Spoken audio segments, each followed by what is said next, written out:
നമസ്കാരം. ഇന്ത്യൻ സ്വാതന്ത്ര്യ സമര ചരിത്രത്തിലെ ഏറ്റവും ശ്രദ്ധേയരായ നേതാക്കളിൽ ഒരാളാണ് സുഭാഷ് ചന്ദ്രബോസ്. നേതാജി എന്നറിയപ്പെടുന്ന അദ്ദേഹം ഇന്ത്യക്ക് സമ്പൂർണ്ണ സ്വാതന്ത്ര്യം നേടിക്കൊണ്ടിരിക്കുന്നതിന് അഹിംസയല്ലാത്ത മാർഗങ്ങളും സ്വീകരിക്കുന്നതിന് വിശ്വസിച്ചിരുന്ന ഒരു ശക്തമായ വ്യക്തിത്വമായിരുന്നു അദ്ദേഹം. 1897 ജനുവരി 23 ഒഡീഷയിലെ കട്ടക്കിൽ ജനിച്ചു. ഫോർവേഡ് ബ്ലോക്ക് എന്ന സ്വന്തം രാഷ്ട്രീയ പാർട്ടി രൂപീകരിച്ചു.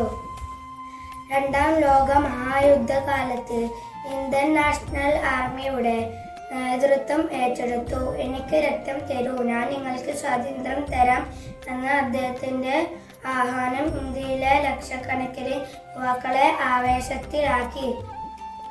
1943 സിംഗപ്പൂരിലെ ആസാദ് എന്ന താത്കാലിക സർക്കാർ രൂപീകരിച്ചു. സുഭാഷ് ചന്ദ്രബോസിന്റെ ധീരതയും രാജ്യസ്നേഹവും ഇന്നും ഇന്ത്യയിലെ ജനങ്ങൾക്ക് പ്രചോദനമാണ്. എല്ലാവർക്കും എൻ്റെ സ്വാതന്ത്ര്യ ദിന ആശംസകൾ നേരുന്നു.